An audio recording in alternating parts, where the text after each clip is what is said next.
নমস্কাৰ। এয়া ৰাতিপুৱাতে দোকানলৈ যাব লগা হ'ল আৰু দোকানলৈ যাওঁতে মই এয়া ভিডিঅ' কৰি ৰাখিছিলোঁ আমি থকা বাগানখনৰ এয়া ভিডিঅ'। কিমান সুন্দৰ পৰিৱেশ, সেউজীয়া পৰিৱেশ, আৰু ইয়াতে দিদি নানীবিলাকে সকলোৱে এনেকৈ পাত ছিঙি আছিল। এয়া নীলা আকাশ, সেউজীয়া গছ-গছনি কিমান যে সুন্দৰ লাগিছিল, সেইকাৰণে মই অকণমান ভিডিঅ' কৰি ৰাখিলোঁ। ৰাতিপুৱাৰ পৰিৱেশটো বহুত বেছি সুন্দৰ লাগে, বহুত বেছি ভাল লাগে।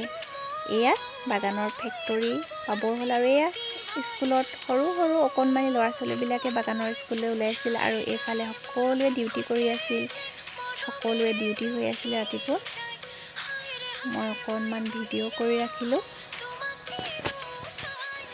সৰুৰে পৰা বাগানতে ডাঙৰ হোৱা, সেইকাৰণে এই বাগানৰ পৰিৱেশটো বহুত বেছি ভাল লাগে।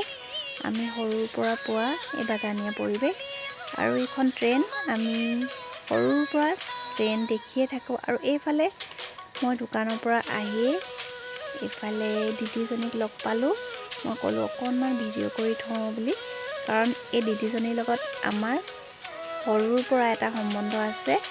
মই সৰু হৈ থাকোঁতে দিদিহঁতে আমাক খেলাইছিলে। সৰুৰে পৰা দেখাই দিদিকেইজনী কেতিয়াও পাহৰিব নোৱাৰোঁ। বাকীকেইজনী দিদি দূৰত বিয়া হৈ গ'ল, বহুত বেছি মনত পৰে দুৰ্গী দিদি, বিচি দিদিহঁতক, আৰু যে কেইবাজনীও দিদি আছিল। আৰু এজনী হৈছে জয়মতী দিদি। জয়মতী দিদি ঘৰ আমাৰ গাঁৱতে, সেইকাৰণে দিদিক আমি সদায় লগ পাই থাকোঁ।